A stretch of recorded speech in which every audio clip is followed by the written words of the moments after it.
Olá, meus amigos, sejam muito bem-vindos aqui a mais um Pé na Areia, a edição número 3 de dia 7 de junho, quarta-feira.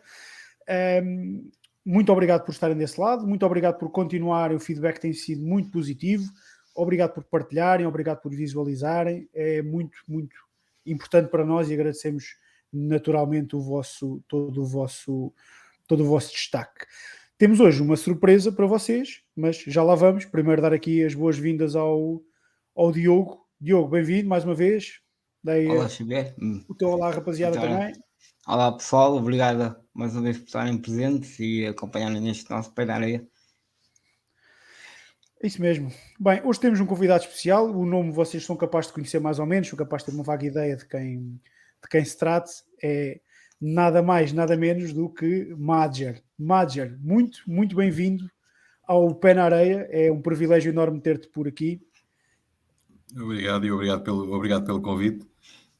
E espero que isto seja mais um grande projeto de sucesso e que vocês tenham muito sucesso com este vosso novo, com este bebê novo. Esperamos que sim, esperamos que sim. Muito obrigado e faremos com certeza para que isso seja possível, e a presença de alguém como tu dá-nos naturalmente um ânimo e uma vontade reforçada para continuarmos aqui com este nosso projeto, que, como disseste bem, é um bebê, ainda está mesmo nos arranques, mas o feedback tem sido super positivo e naturalmente que iremos continuar a dar aqui o nosso melhor. Começando já e aproveitando a tua presença no podcast, como é esta nova vida fora da areia? Como é este papel? Como é que tens sentido até agora? Fala-nos um bocadinho sobre isso. Não, este papel é algo que eu gosto imenso, até porque quando eu aceitei o convite para ir para a Federação Portuguesa de Futebol, isto em 2019,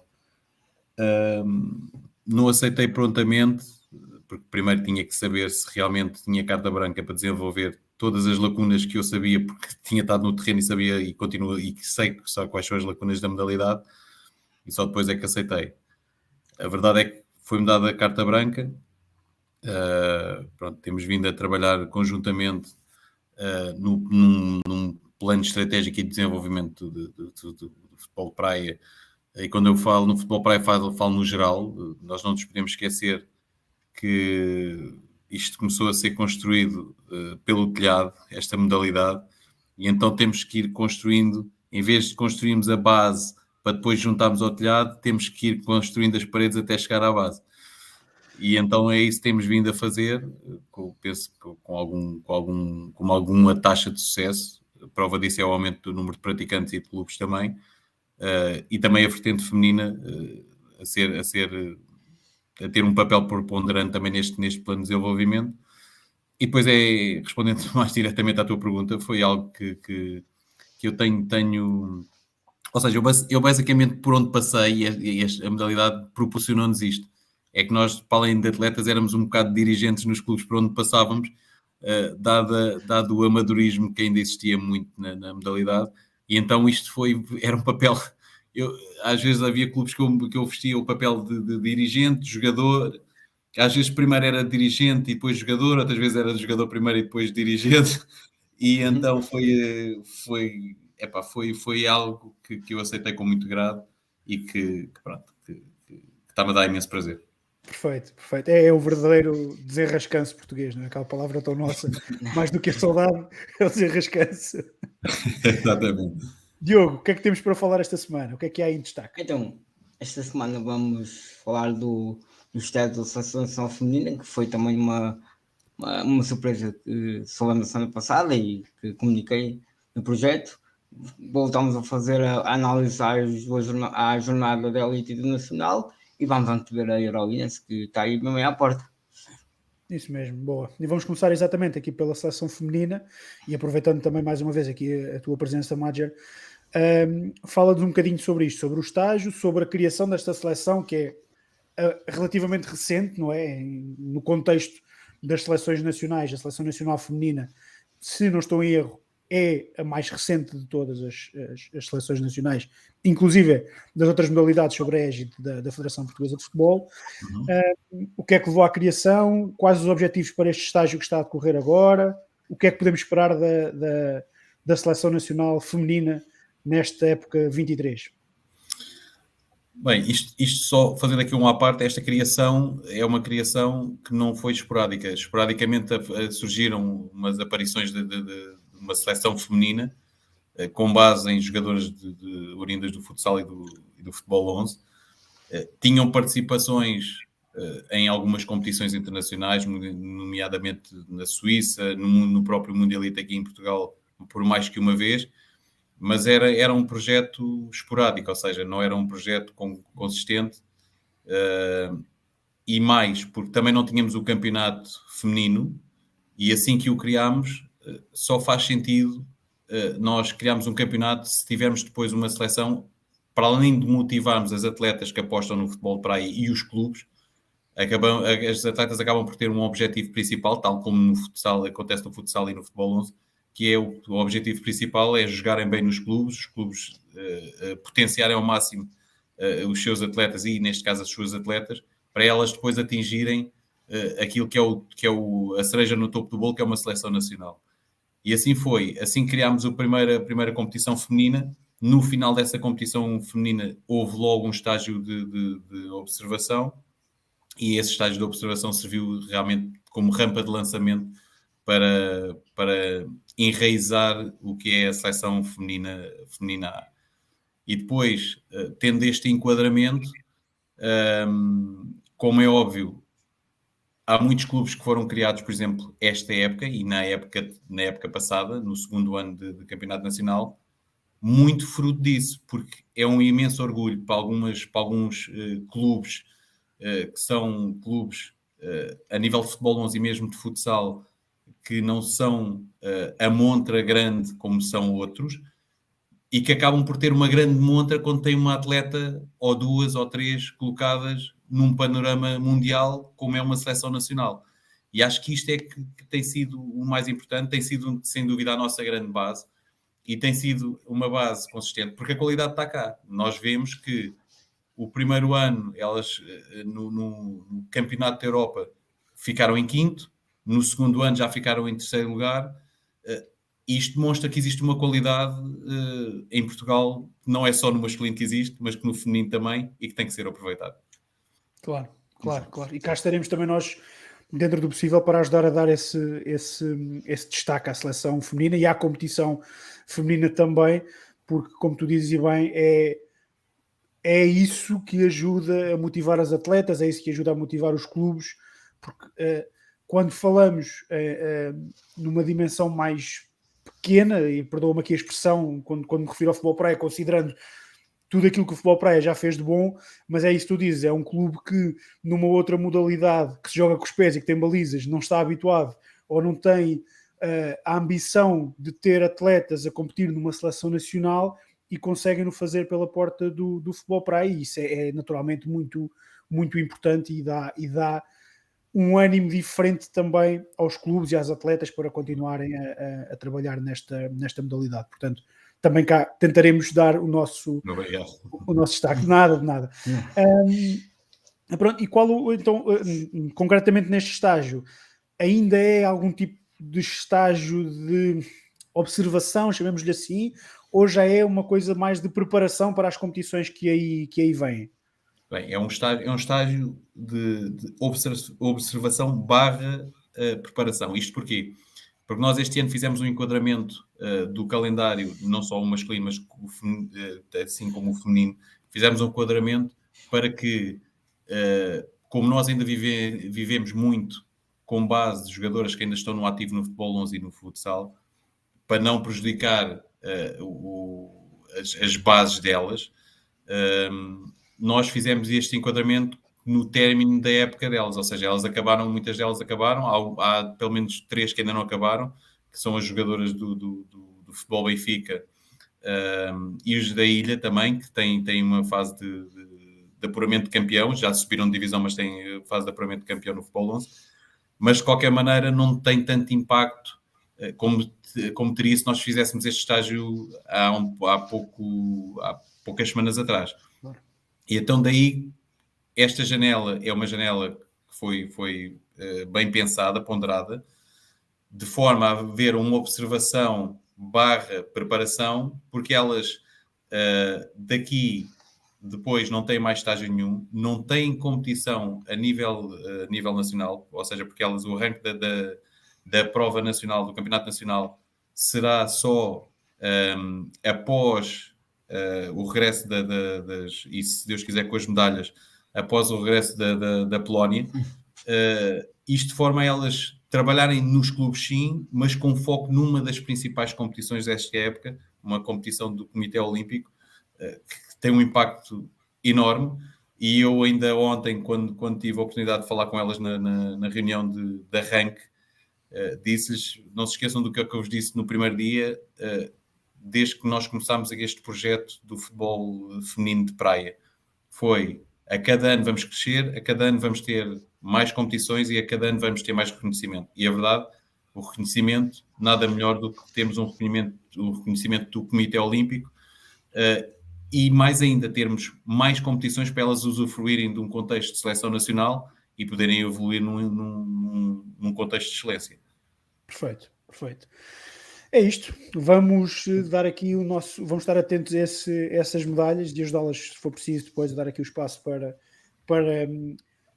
conseguir aumentar o espaço na Federação Portuguesa de Futebol para colocar as medalhas da seleção feminina, que esperemos que venham a ser muitas e muitos troféus, porque qualidade há, não estamos a dar novidade nenhuma a ninguém, é essa questão do trabalho ser mais constante no que diz respeito ao futebol de praia feminino. Para isso, para que essas jogadoras que vêm do futebol, que vêm do futsal, que vêm por aí fora, também tenham o seu espaço para se fidelizarem, é a palavra que me ocorre, no futebol de praia. Vamos para a competição nacional, a nossa competição de elite, que teve a sua primeira jornada da segunda volta, e vamos já aqui muito rapidamente dar destaque aos resultados. Sótão 3, Leixões 1, Grap e Varzim empataram no tempo regulamentar na marcação de grandes penalidades. Grap 6, Varzim 7, Chaves 1, Nacional 4 e Sporting Clube Braga 3, Torre 2. Diogo, o que é que temos a destacar aqui nesta primeira jornada da segunda volta do Campeonato de Elite? Destacar é que foram uns 4 jogos muito intensos. Do primeiro ao último jogo, eu pude assistir a todos os jogos e admito que foram jogos intensos, resultado incerto. Ali o Chaves 4-1 para o Nacional, o resultado pode ser enganador, porque foi intenso o jogo e foi bem disputado por ambas as equipas. Mais uma vez o Grap, como temos vindo a falar, não consegue vencer, perde por um gol, neste caso foi prolongamento e penaltis.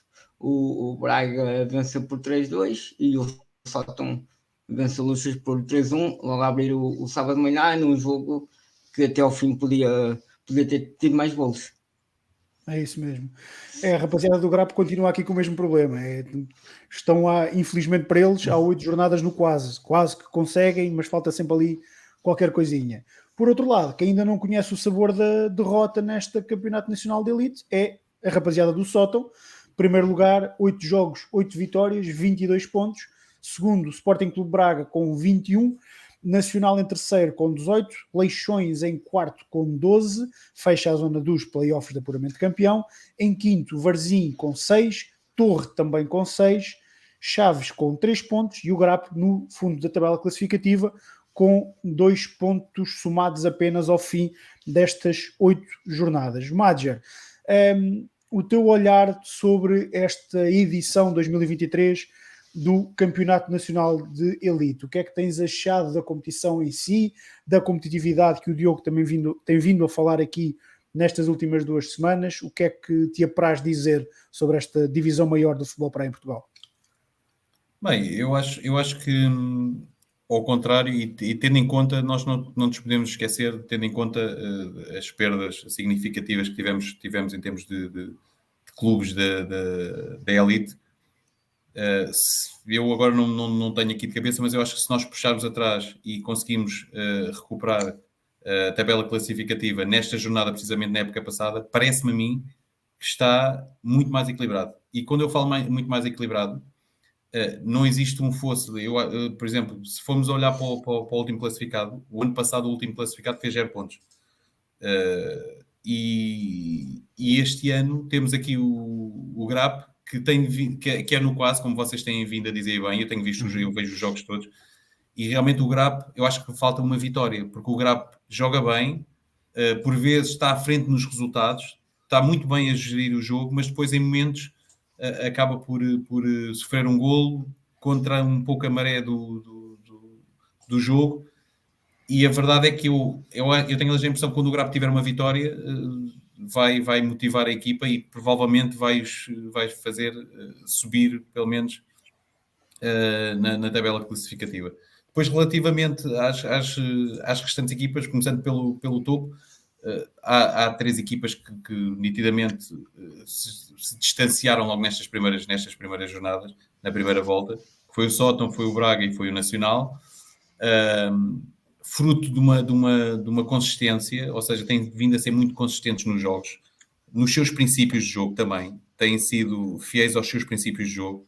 É caso para dizer no bom português, a equipa que ganha não se mexe, e é uma realidade. Eles têm corrido bem, eles têm mantido os seus esquemas táticos, praticamente entrar com os mesmos 5. E pronto, e fruto disto não existir aqui uma diferença muito significativa em termos de pontuação na fase regular. Depois o Leixões, que deu um salto muito grande há 2 jornadas para cá, deu um salto significativo, fruto de uma reorganização da equipa e que realmente tem dado resultado. O Varzim também arrancou mal e realmente depois conseguiu estas vitórias nestas últimas jornadas também que os colocou, mas a verdade é que de 2 pontos para o 6º, ou seja, entre a zona de descida até à primeira zona de manutenção, isto é praticamente um jogo, porque se o GRAP ganhar, praticamente fica com 5 pontos, não fica na zona de ficar a salvo, mas a verdade é que fica logo ali perto. Ou seja, não existe uma grande discrepância em termos pontuais. Isto o que é ótimo para a competição, porque o que eu digo, quem me dera a mim, eles estarem todos com os mesmos pontos e ele estar pelo... É isso mesmo. Sim, é isso que dizes. Desculpa, Diogo, força. E agora, voltando atrás, recuperei a tabela um ano atrás, na 8ª jornada, e de facto o último era São Domingos, tinha 0 pontos, e do 8º para o 6º, que era o Sótão, havia 9 pontos de diferença. O Sótão tinha 9 pontos. O Leixões também é 7º, com 6, ou seja, colado ao Sótão, com a diferença era 3 pontos, mas 6 à frente do último. De facto, este ano a quantidade é maior. Aí está, Diogo Enciclopédia do Futebol Praia, rapidamente, a dar-nos aqui um enquadramento perfeito sobre tudo isto. É isso que estavas a dizer, era só isso que eu queria reforçar, que de facto, tirando o Sótão e o Braga, como à partida também seria esperado, não estão tranquilos nos seus lugares, mas estão tranquilos nas 4 primeiras equipas, digamos assim. O resto está tudo muito perto, e mesmo entre o Leixões e o Varzim e a Torre, estão apenas 6 pontos de diferença. E como tu dizes, basta jogarem entre eles e esta diferença esbate-se muito rapidamente, da mesma forma que se o GRAP roubar pontos ao Varzim ou à Torre, não só vai buscar os tais pontos que lhes fazem falta, como de repente está perfeitamente ali envolvido na luta. O que é que, Madger, o que é que podemos esperar ainda do que pode ser o futuro a curto e a médio prazo desta nossa divisão de elite? O que é que podemos, enquanto amantes da modalidade, esperar que venha a acontecer ao longo do tempo nesta divisão de elite? Há alguma coisa planeada diferente? Será uma consequência natural apenas daquilo que vai acontecendo? Elucida-nos um bocadinho. Bem, a criação da divisão, da nova divisão nacional é com o intuito de criar equipas mais competitivas, ou seja, as equipas terem mais jogos. As equipas do Nacional agora atualmente têm tantos jogos como as equipas da Elite. Isto para quê? Para criar um fosso menor competitivo entre as equipas da Elite e as equipas do Nacional, para preparar essas equipas, para quê? Para depois existir, que é o que toda a gente espera, que é um aumento do número de equipas na Elite. Só que nós, e por vezes os clubes questionam e os dirigentes dos clubes questionam o porquê de não ter acontecido até agora. E isto tem uma resposta relativamente fácil de dar. Nós não podemos ter na Elite jogos a serem transmitidos e depois haver uma discrepância, como houve, por exemplo, para o ano passado, com todo o respeito ao São Domingos, que não teve uma vitória, tinha resultados muito desnivelados, e isto é mau, tanto para a competição como para o clube. Ou seja, nós temos que proteger os clubes. Eu aqui até nem falo tanto na competição, falo mais no clube. Porque o clube, no ano seguinte, possivelmente vai querer ir à procura de patrocínios, e uma coisa é nós irmos com um clube que está... pode até ficar em último, mas é um clube que teve uma representação competitiva muito forte, do que um clube que teve uma representação não tão forte, fruto, e não é culpa deles, era culpa de um calendário que não os deixava jogar. Eles tinham as séries distritais / nacionais, e que eram organizados, ou seja, o número de jogos só era aprovado por nós, mas o número de jogos eram fechados pelas associações. E havia fases distritais / nacionais que eram feitas num fim de semana. É impossível para uma equipa que queira preparar uma época para uma elite fazê-lo desta forma. E então daí a criação desta competição nacional, para realmente as equipas serem muito mais competitivas, porque têm mais jogos, têm outras realidades, depois têm no meio a Taça de Portugal, e então vão ter um enquadramento muito melhor, competitivo, quando chegarem à elite, porque já estão numa realidade parecida, pelo menos com o mesmo número de jogos e com o mesmo quadro competitivo, apesar de ser norte e sul, mas com o mesmo número de jogos e com um quadro competitivo parecido com o da elite, então já estão mais preparados, e aí sim teremos as bases para alargar o número de equipas na elite. Boa, perfeito.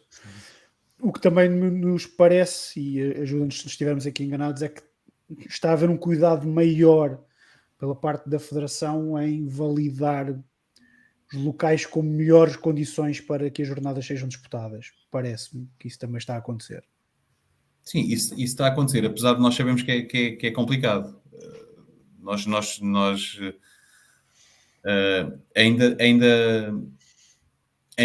tentamos ajudar ao máximo tanto os clubes como as associações, como as autarquias, porque as autarquias são os grandes parceiros das associações e dos clubes, chumbar recintos desportivos, porque nós temos a perfeita noção, se nós chumbamos recintos desportivos e depois aquele clube tem que ir com a casa às costas e já não é o município deles, aquilo não faz sentido nem para os patrocinadores, nem para o próprio município e muito menos para o clube. Então tentamos proteger, mas a verdade é que a equipa que faz normalmente as visitas técnicas tem tido o cuidado de, ano após ano, dizer: atenção meus amigos, isto correu mal este ano, o próximo ano isto não pode correr desta forma. E a verdade é que isto tem vindo a evoluir. Aliás, o Diogo tivemos agora no Porto e realmente aquilo é fantástico, as condições que são criadas ali para a prática do futebol para aí, dos desportos de areia. É isso mesmo, perfeito. Falando já em locais e falando na próxima jornada da Elite, que vai ser disputada numa tal Arena Madger, não sei também. Está-se a tornar ainda bem aqui o hábito de dar nomes às arenas, aos estádios de pessoas que estão envolvidas ou que têm estado envolvidas na modalidade. Foi uma brincadeira, acho que faz todo sentido existir uma Arena Madger, como é óbvio, tal como a do Jordan Santos. O estádio do Jordan, exatamente. E mesmo mas eu tenho uma arena mais pequenininha, o Jordan já é um estádio à série. É um estádio mesmo, é isso. É melhor. E aproveitando aqui também o destaque também do saudoso Luís Carlos Melo dos Chaves, também foi uma bonita homenagem também lhe terem dado o nome do Campo de Futebol Praia. Próxima jornada da Elite é dia 8 de junho, já na antecâmara da Eurowinners, e temos Nacional Sótão, Leixões, Braga, Varzim, Chaves e Torre com o Grap. Diogo, o que é que te apraz dizer desta jornada 9? O que é que podemos esperar daqui? Aqui a coincidência, neste caso, é que os 4 primeiros classificados vão igual entre si e os 4 últimos também. Se repararem, temos um Nacional Sótão, Leixões Braga, Varzim Chaves e um Torre Grap. É isso mesmo. Temos aqui todos os motivos de interesse para acompanhar esta jornada, que, relembro, é dia 8, portanto no feriado é quando será disputada a jornada da Divisão de Elite. Baixamos em termos de divisão, não em termos de competitividade, mas baixamos à Divisão Nacional, ao Campeonato Nacional, onde tivemos mais uma jornada disputada, a terceira jornada, e na Série Norte os resultados foram os seguintes: Casa de Benfica de Viseu 3, Boarcos 5, Sótão B 4, Nazaré 7, Ilha 3, Vila Flor 12 e Caxinas 1, Âncora Praia 3. Diogo, análise aqui a esta jornada da Série Norte. A primeira vitória do Boarcos na competição, venceu por 5-3 o Casa de Benfica de Viseu. Mais uma vitória por números possíveis do Vila Flor. O derby nazareno calhou mais uma vitória para Nazaré. E o Âncora que venceu o Caxinas. É isso mesmo. Aqui no duelo nazareno foi mais forte a equipa da AD Nazaré frente à equipa B do Sótão. Na tabela classificativa desta Série Norte, o Vila Flor está no topo da tabela, assim que eu queria dizer. Vila Flor está no topo da tabela com 9 pontos, os mesmos que a AD Nazaré. Terceiro, Âncora Praia com 6 e depois 4 equipas com 3 pontos ao fim de 3 jogos disputados.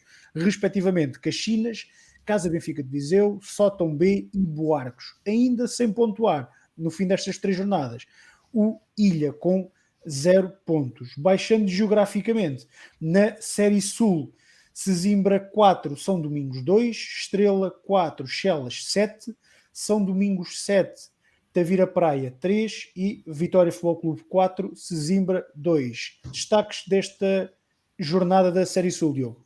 Uma análise muito idêntica também na Série Norte, em que o São Domingos vence pela primeira vez, o Vitória vence também no derby de Setubalense e o Chelas com mais uma vitória com 7 golos sobre o Estrela. E já leva o Chelas a 6 golos marcados em 2 jogos. Exatamente. Aqui temos a particularidade de haver uma equipa que folga todas as jornadas. E aqui, na tabela classificativa, o Chelas, o primeiro classificado, com 6 pontos, os mesmos que Alfarim e Vitória Futebol Clube, sendo que o Vitória Futebol Clube tem neste momento um jogo a mais do que Alfarim e Chelas. Quarto, Estrela com 3 pontos, os mesmos que São Domingos e Sesimbra. Aqui inverte, é o Estrela que tem menos um jogo do que o São Domingos e o Sesimbra. A equipa mais a sul do nosso campeonato nacional, o Tavira Praias, fecha a tabela classificativa, não tem ainda até o momento qualquer ponto somado. Estamos ainda também no início desta competição, por assim dizer. Madger, estamos numa fase muito inicial da competição, mas está a corresponder àquilo que era esperado nesta temporada, este campeonato nacional? Não, está a correr conforme nós tínhamos planeado. Ou seja, eu já tive a oportunidade de ir ver a jornada a Viseu, jogos muito equilibrados. Depois algo que nos tem agradado imenso, já desde a época passada, é a quantidade de jogadores sub-21 que estão a aparecer nos clubes. Já existem muitos jogadores e eu depois acabo por tentar buscar algumas informações junto dos treinadores, se eles realmente estão a jogar futebol 11, se estão a jogar futsal, se estão-se a dedicar, e muitos deles já estão a priorizar o futebol praia, ou seja, não dizendo que não jogam futebol 11 ou futebol ou futsal, mas já dizem nos clubes que representam de futebol 11 ou futsal, atenção que assim começar o futebol praia, é a nossa prioridade. O que é ótimo, porque nós aqui, e é o que eu digo já desde que entrei para a Federação, nós aqui não nos queremos comparar a ninguém, nem estamos aqui para roubar atletas, seja a que modalidade for. Há espaço para todos e todos nós temos espaço. A única coisa que nós fazemos é criar uma janela de oportunidade e mais de oferta, porque nem todos vão ser Cristianos Ronaldos, nem todos vão ser Ricardos Quaresmas da vida, e aqui podem ter uma oportunidade de continuarem ligados ao futebol, fazerem se calhar uma vertente do futebol que se calhar até se adaptam melhor e terem um degrau facilitado para chegar a uma seleção nacional. E por isso daí este campeonato está dentro das nossas expectativas. Vê-se também pelo equilíbrio, não é? Em termos pontuais, apesar de ter começado agora em termos pontuais, e tendo em conta também os jogos, porque depois eu vou tendo feedback das pessoas que estão a ver, por exemplo, a Série do Sul, e vão-me dando feedback de como é que os jogos correm. E, por exemplo, neste caso da Série Sul, o Tavira tem feito excelentes jogos, e estamos a falar de uma base com a faixa etária entre os 23 e os 18. Isto acho que é de salientar, conseguirem jogar taco a taco com jogadores já muito mais experientes, jogadores, alguns já foram internacionais de outros clubes. Têm 0 pontos, sim, mas têm dado excelente réplica nos jogos em que têm participado. E depois na Série Norte, que é uma série que acabou por ditar já velhos conhecidos do futebol de praia, e em que, por exemplo, um AD Buarques que desceu e que arrancou mal, teve a primeira vitória, já tem 3 pontos, e ainda agora estamos a começar. E depois o Vila Flor, que fez um investimento para subir nitidamente. O AD Nazaré também fez um investimento para subir.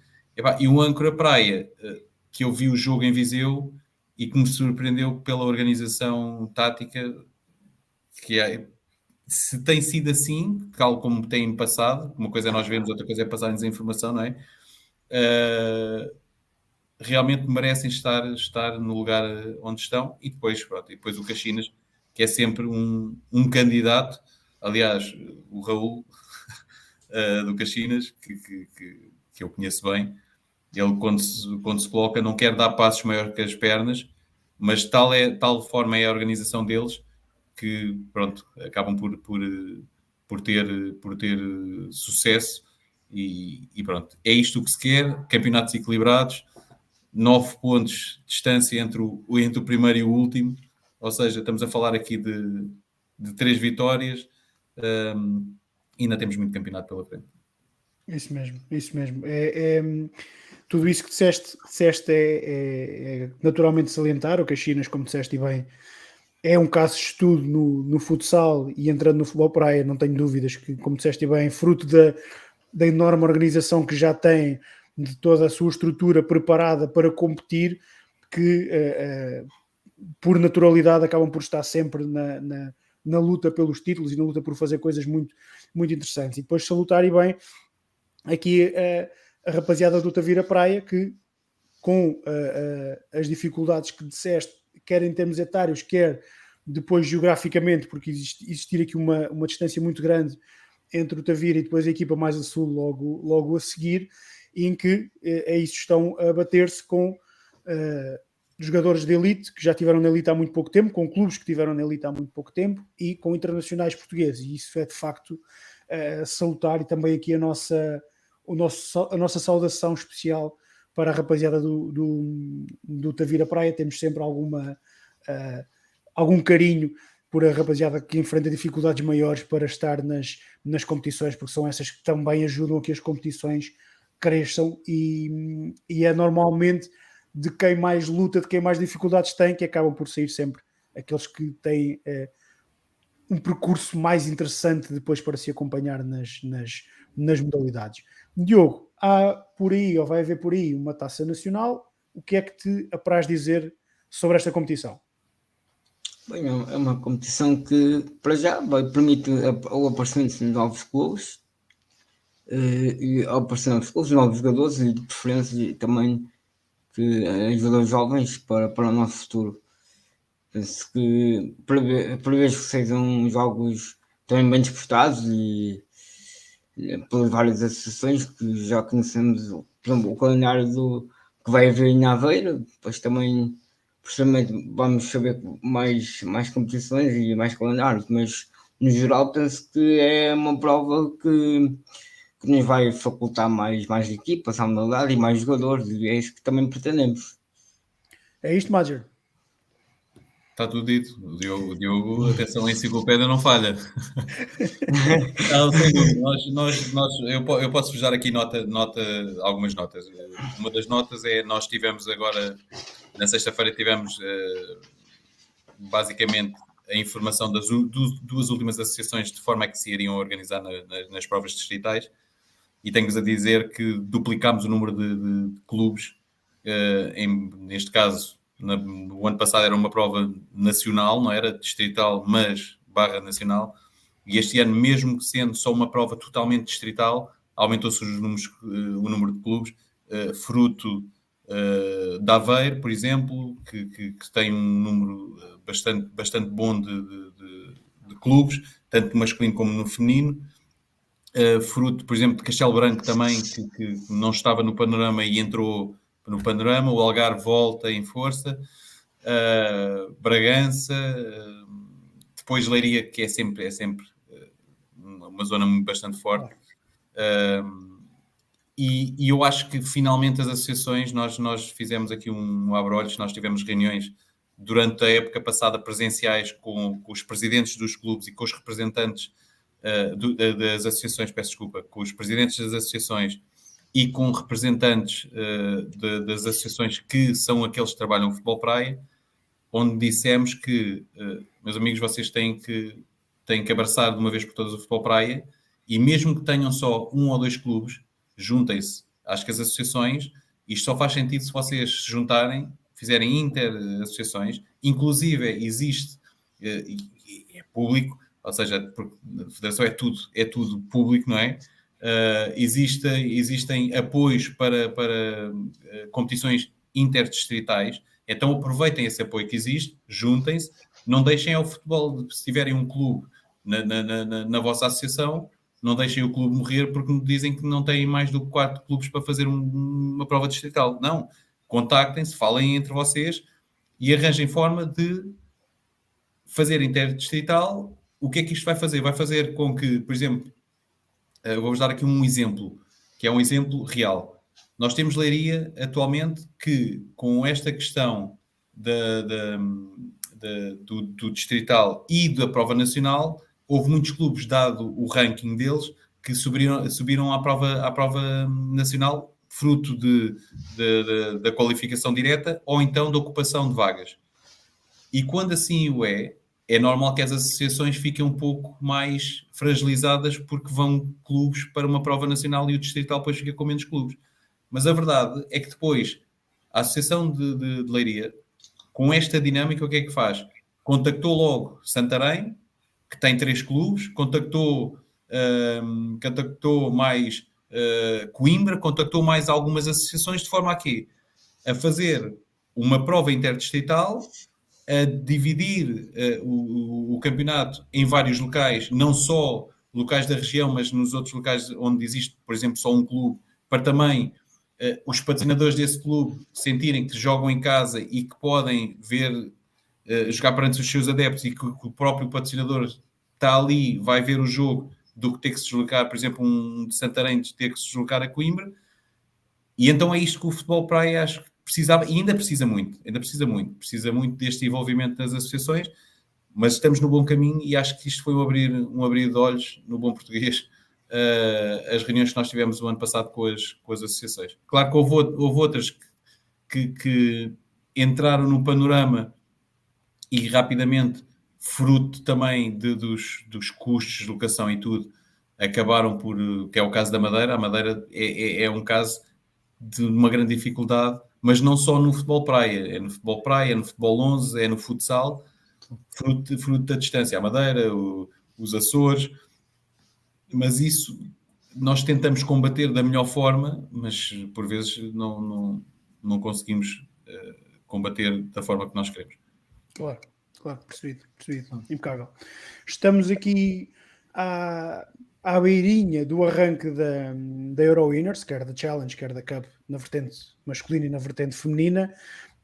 Na tua opinião, Madger, como alguém intimamente ligado a esta competição também, o que é que podemos esperar desta edição 2023 da Euro Winners a ser disputada mais uma vez e felizmente em solo português?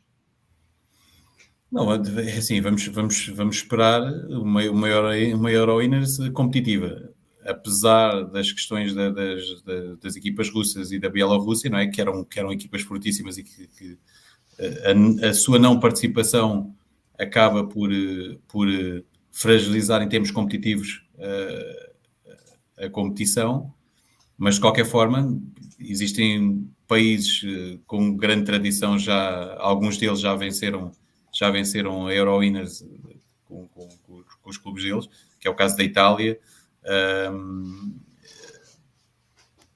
A própria Ucrânia também tem sempre uma palavra a dizer, as equipas ucranianas, as equipas portuguesas, como é óbvio, só o simples facto de jogarem em casa, de não terem fusos horários, de não terem deslocações, chegarem muitas delas até pela questão financeira, não é? Porque isto ainda exige muito, chegarem num dia para começarem a jogar no dia seguinte, mas de qualquer forma eu acho que pelo enquadramento que eu vejo,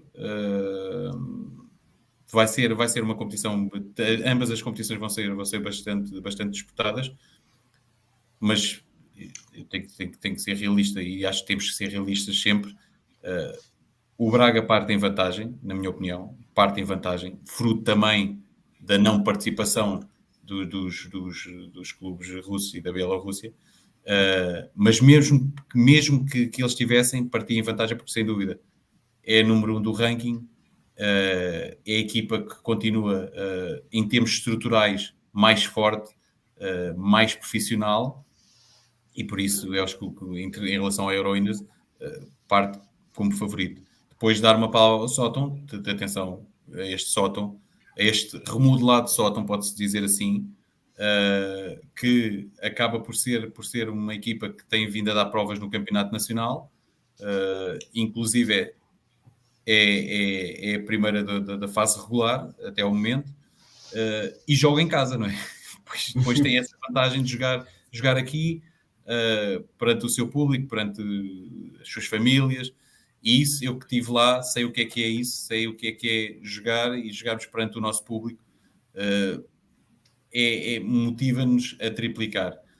Depois no Challenge e na vertente feminina, temos muitas equipas portuguesas, como já vem a ser normal, ou seja, Portugal parte em vantagem. É uma realidade. Portugal parte em vantagem, nem que seja pelo número de equipas, mas também acho que este enquadramento competitivo, ou seja, este enquadramento por exemplo, desta prova nacional, vem ajudar muito os clubes a ficarem mais competitivos, inclusive para uma prova internacional deste calibre. E por isso, eu espero que tanto o título feminino como o título da Euro Winners, como o título do Challenge, seja português. Desejo natural de coordenador nacional. Diogo, falando inclusive aqui da Challenge, que está já em grande destaque no futebolpraia.portugal.pt, já aqui com a calendarização, temos uma novidade, não é? Há aqui uma equipa portuguesa que não fazia conta e agora passa a fazer. Elucida-nos um bocadinho. O Leixões, no grupo B, entrou para substituir uma equipa da Bulgária, pensou que desistiu. Por isso é mais uma equipa portuguesa na Challenge. Eu, pegando nas palavras do Madger, eu acho que este ano, esta edição, vai ter uma equipa portuguesa muito forte e quem sabe a vencê-la, porque não é só por ser um número grande de equipas, mas também porque acho que as nossas equipas chegam a esta prova bem preparadas para fazer uma surpresa. É isso mesmo. E E aproveitando... Força, Márcio, força. Deixo só aqui uma nota que é curiosa. É que o Leixões tinha apuramento direto para a Eurowinners, abdicaram de participar, pronto, por motivos, provavelmente por motivos de estruturação e financeiros, e depois mais tarde aceitam, mas depois como o quadro competitivo, como o quadro já estava fechado, ou seja, o sorteio já tinha feito e já tinha sido feito e as equipas já estavam colocadas, depois houve esta oportunidade do Leixões participar e pronto, teve que ir para o Challenge, mas a verdade seja dita, é que eles tinham entrada direta fruto das desistências, tanto do Sporting como da Casa do Benfica, tinham entrada direta no quadro principal da Eurowinners, só deixar esta nota. E então reforçamos aqui que a malta do Leixões decidiu jogar o jogo de Eurowinners em modo profissional. Desistiu do amador, porque entravam logo no coisa e vamos começar mesmo do início. É isso mesmo. Pronto, como eu estava a dizer, e para quem nos acompanha em vídeo já pode ver aqui alguns dos jogos da Eurowinners Challenge, e para quem nos acompanha não só em vídeo, mas em áudio, futebolpraiaportugal.pt, e tem lá a calendarização toda. Vou só dar aqui destaque aos jogos da sexta-feira da Eurowinners Challenge, onde estão as equipas portuguesas a participar, e são esses jogos que vamos dar destaque aqui. No grupo A, às 10 horas, Vila Flor com o Kefelânia, às 11h15, Casa do Benfica de Viseu com o Genap, às 13h45, Samedar de Anjalhos com o São Domingos Futebol Clube, depois às 15h15, duelo português Leixões-Sesimbra, às 16h30, o Miahet de Fronta a AD Buarcos, a AD Nazaré às 17h45 joga com a equipa do Portsmouth, e às 19 horas o Rapid de Gedigici, não devo ter muito certo, mas de certeza que as pessoas lá também não estão a ouvir, defronta a equipa B do Sótão. E reforçar só aqui, porque já estive presente nos outros anos também, uma coisa que o Madjar disse muito bem: se tiverem dúvidas se a equipa do Sótão está a jogar, vão perceber rapidamente, porque o barulho no estádio é o triplo do que é durante o restante dia, porque de facto as pessoas da Nazaré, e muito bem, vivem e sentem muito o seu futebol praia, e sentem ainda mais quando as suas equipas estão presentes nestas competições. Portanto, estes dois últimos jogos com a equipa da Nazaré, com a equipa da AD Nazaré e a equipa do Sótão B, com certeza que o estádio estará cheio ou muito perto disso, e com um apoio incrível às equipas da região da Nazaré. Falando na região da Nazaré, Madjar, e aproveitando aqui um bocadinho, o que é que Portugal e concretamente a Nazaré tem de tão especial para estar a receber ano após ano esta que é a competição maior europeia dos clubes de futebol praia? Bem, essencialmente tem a melhor infraestrutura desportiva do mundo, pode-se dizer, e não estou aqui a título comparativo com campeonatos do mundo, nem com fases finais de campeonatos da Europa, porque isso aí, claro que é uma infraestrutura completamente diferente, mas sendo para uma infraestrutura de praia amovível, mas com este tamanho e com estas condições, demonstra logo o grande investimento e o grande apoio que a Câmara de Nazaré dá, não só ao futebol praia, mas aos esportes de praia. Nós, a semana passada, tivemos aqui o handball de praia, também eu tive a oportunidade de ver algumas imagens e foi fantástico. Depois tem uma equipa de organização também que não deixa faltar nada, ou seja, é tudo desenhado ao pormenor para que corra tudo bem. Tem a hotelaria e restaurantes fantásticos. Eu sei, pelo Presidente, gostaria de ter mais unidades hoteleiras, mas dado a dimensão da Nazaré, não as consegue ter, porque ele por ele tinha. E a verdade é que ele acaba por ajudar municípios vizinhos, porque há muitas equipas que não conseguem ficar sediadas na Nazaré, acabam por recorrer a municípios vizinhos. Portanto, eu acho que nós temos um país fantástico, uma orla costeira fantástica para a prática de desportos, não só de areia, mas também de mar, e é aproveitar, tal como a Nazaré faz um investimento e depois acaba por ter o retorno, e o retorno é ter cerca de, agora não faço assim bem ideia, mas cerca de 1000 e tal participantes durante uma semana numa cidade. Acho que é fantástico. E estamos a falar de participantes, se calhar se depois formos a falar das estruturas que vêm por trás e mais a parte da organização toda, estamos a falar de muito mais pessoas e isso é ótimo para as cidades e é ótimo para Portugal, não é? Perfeito, claro, claro. Diogo, tu tens acompanhado sempre de bem perto esta Eurowinners. Há inclusive, eu vou colocar aqui para quem está a ver-nos, vou colocar inclusive aqui um artigo que tu tens no Futebol Praia Portugal com 15 curiosidades de Eurowinners. E aproveitando aqui, qual é, Diogo, algumas curiosidades que achas mais interessantes e o que é que podemos esperar não só da competição, mas do acompanhamento do Futebol Praia Portugal a esta Eurowinners Cup e alguma memória que te apraz trazer aos tempos atuais?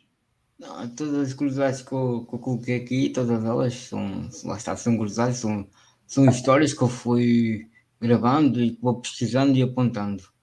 Por exemplo, para quem se recorda, no ano passado, a final foi portuguesa e foi a primeira final de toda a história do mesmo país. Se Braga aí com a Benfica de Loures. Também posso referir que o Bolonense foi a primeira equipa a participar na Eurowinners Cup em 2013 em Itália, como eu tinha já dito, com o Jordan, com o Paulo Graça, Marinho, com alguns ex internacionais por Portugal. Dizer também que o Maiter foi o primeiro português também com o a vencer a competição, pelo Locomotivo, neste ano de 2013. Mas com o Sporting, mas nunca venceste a prova. Como é que te sentes agora esse sabor agridoce de não ter vencido o Sporting? E foi por onde jogaste mais vezes esta competição. Não, olha, eu vou te dizer, é algo, às vezes quando me perguntam o que é que me faltou realizar na minha carreira, era sem dúvida ter... Há duas coisas que eu não consegui realizar, infelizmente. Uma, ter vencido uma Eurowinners com o Sporting e outra, ter vencido uma taça intercontinental com a seleção. Pronto. Mas é das tais coisas. Quando a competição é uma competição feroz como é aqui e equilibrada, normalmente nós temos cada vez mais dificuldades em conquistar. Pronto, e foi isso que aconteceu. Tivemos vários jogos, por exemplo, ali eu recordo-me de alguns jogos dos quartos de final que foi sempre no pormenor, mas a verdade é que o pormenor pesou sempre para os outros e não para nós. Mas não tenho tristeza, mas não tenho aquela tristeza profunda, porque realmente sou um privilegiado por ter participado numa competição desta. Boa, Claro. perfeito. Bom. Falando em internacionais, Diogo, como é que estiveram os nossos imigrantes esta semana no que diz respeito ao Futebol Praia? Em Espanha e em Itália, no campeonato espanhol e italiano, e aqui o grande destaque, que não é um destaque porque até não correu bem para o Ben Martins, foi a disputa da Supertaça, em que o Catania não venceu o jogo por 7-4, mas o primeiro gol do encontro até foi do B e terminou o encontro com 3 golos, mas a equipa do Catania não conseguiu vencer. Boa. Mas aproveitando aqui, passa a publicidade, digamos assim, mas enquanto pessoa envolvida na modalidade, o que é que, e não refiro tanto propriamente ao podcast, até porque somos muito recentes, mas como é que tens visto e o que é que te apraz dizer sobre o trabalho que o Diogo tem feito aqui no futebolpraia.portugal.pt? É um trabalho fantástico. Isto nós já tivemos todas a oportunidade de dizer isto diretamente ao Diogo e também lhe agradecer, porque realmente o Diogo merecia estar noutro patamar. Nós confidenciámos ainda este fim de semana isso. Acho que o Diogo merecia estar noutro patamar, em termos de futebol praia, em termos de investigação, em termos de notícias em primeira mão. Pronto. E é uma luta que nós tentamos todos os anos, mas pronto, não depende só de nós, e quando assim é sempre mais complicado. Quando as coisas dependem só de nós sabemos o que é que fazemos, não é? Quando não dependem só de nós temos que esperar até termos a oportunidade certa para isso. Mas a verdade é que o Diogo tem feito um trabalho fantástico, e não estou a falar só reconhecido a nível nacional, acaba por ser reconhecido a nível internacional, até fruto muito da dinâmica que ele tem já com muitas pessoas de fora, com pessoas que lhe mandam informação, com pessoas que lhe pedem informação, com pessoas que partilham a informação dele. Por isso, acho que toda a família do Futebol Praia só tem a agradecer ao Diogo tudo o que tem feito ao longo destes anos. E quando começou aí há uns anos atrás, ninguém acreditava que seria possível ter uma projeção destas no mundo, no universo do Futebol Praia. E a verdade é que teve. E ele depois, Xavier, se ele quiser, depois conta-te uma história quando ficou hospedado na minha casa. Isso são outros 500 que ele depois pode contar essa história. Guardamos para depois de emissão. Isto não pode ser indireto. Isto não pode ser indireto nem diferido. Cortamos completamente, depois falamos dessa só em voz off. Em relação ao resto, eu reforço, eu estou com o Diogo neste projeto do Pé na Areia muito recentemente. Quando o Diogo convidou, nem sequer tive a mais pequena hesitação em aceitar, porque também reconheço isso que tu falaste, que é o trabalho que o Diogo tem feito ao longo dos anos no Futebol Praia Portugal, considerando que é uma equipa de um homem só, com os apoios todos dos clubes que lhe passam as informações, que dão os resultados, etc., mas continua a ser o projeto de um homem só. E aproveito aqui também já para reforçar os parabéns ao Diogo pelo trabalho fantástico que faz aqui neste futebolpraia.portugal.pt, e também concordo contigo e percebo que não é uma coisa fácil, mas de facto acho que este trabalho todo já merece um patamar diferente para o Futebol Praia, um reconhecimento. O reconhecimento existe, como é óbvio, de toda a gente que está envolvida no Futebol Praia, mas um reconhecimento concreto. Mas eu sei que a cláusula de rescisão do Diogo é altíssima e, portanto, também percebo essa dificuldade. Madger, antes de fecharmos aqui a nossa edição de hoje, até porque, e bem, pela tua presença, e pelas competições todas que estão a decorrer, que vão decorrer agora, está um pouco mais alongada do que tem sido habitual, o que é ótimo, nada contra. Queria deixar-te e perguntar-te se há algo que gostasses de ter falado, alguma novidade, alguma coisa que queiras aproveitar aqui em jeito de despedida para falares nesta edição ainda. Primeiramente, agradecer mais uma vez o vosso convite. Acho que é importante este tipo de iniciativas, porque isto tudo na vida é contactos e partilha, e a verdade é que estes contactos e partilha só fazem com que, neste caso, o Futebol Praia evolua. Depois, agora vou mandar uma mensagem mais para recente, para se deslocarem ao Estádio do Viveiro amanhã às 17 e depois da manhã às 16, para apoiarem a nossa seleção feminina, porque vai ser importante o apoio. É sempre importante o apoio, mas é mais importante quando pela primeira vez vamos fazer história. Ou seja, elas vão ter um duplo compromisso de preparação, coisa que não aconteceu com outra seleção, e com transmissão no Canal 11. E eu acho que todo o apoio é benéfico para esta seleção, que tanto merece como todas as outras, e para além disso é para também criar aqui um ambiente daquilo que elas vão encontrar, não na Polónia vão encontrar, não é? Um ambiente parecido, mas com adversários na bancada e com adversários dentro do campo é normal, mas com adversários na bancada. Ou seja, tentamos reproduzir aquilo que elas irão encontrar na Polónia, e por isso todo o apoio é de louvar. Perfeito, fica aqui o apelo. Sempre que virem alguém jogar futebol praia, apoiem. Sempre que virem alguém jogar futebol praia nacional, apoiem também, e reforçando ainda mais, sempre que virem alguém com as esquinas ao peito, apoiem, independentemente de acompanharem mais ou menos. O vosso apoio é naturalmente muito, muito bem-vindo. Diogo, alguma mensagem final para nos despedirmos aqui dos nossos ouvintes e visualizadores?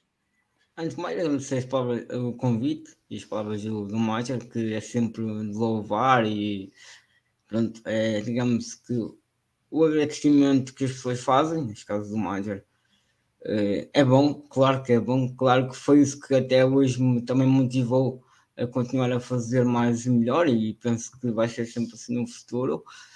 quanto ao outro patamar, trabalhamos para isso todos os dias e quem sabe eu não desisto e sei que um dia é de lá chegar, porque sou um homem de convicções e de um objetivo e quero lá chegar e pronto, estou a fazer por isso.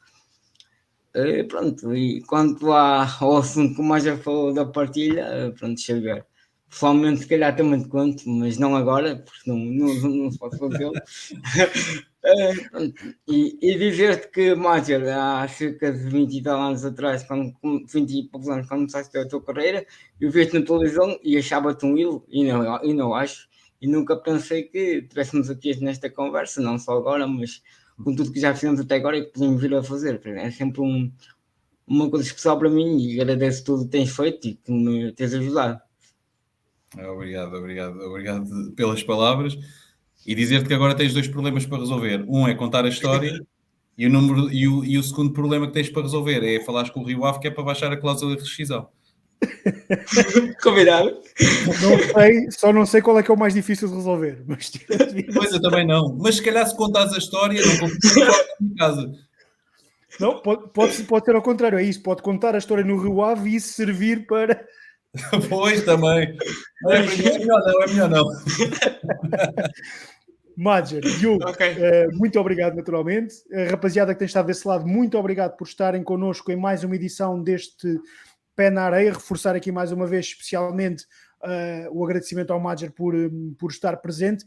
Só para nós que conhecemos o Major, sabemos que esta proximidade e esta disponibilidade existe sempre e também o agradecemos e reforçamos, porque com todo o estatuto que tens e que tens vindo a ter ao longo dos anos, quer enquanto jogador, quer agora enquanto dirigente no futebol praia nacional, mas foste sempre e continuarás, do que nós conhecemos, a ser uma pessoa extremamente acessível e extremamente fácil de conversar com. No entanto, agradecer a tua presença mais uma vez, agradecer a todos vocês que nos têm vindo a acompanhar. Vemo-nos na próxima edição deste Pé na Areia. Até lá, coloquem também os vossos pezinhos na areia para assistir ao muito e bom futebol de praia que se joga por estes areais em Portugal. Até à próxima edição.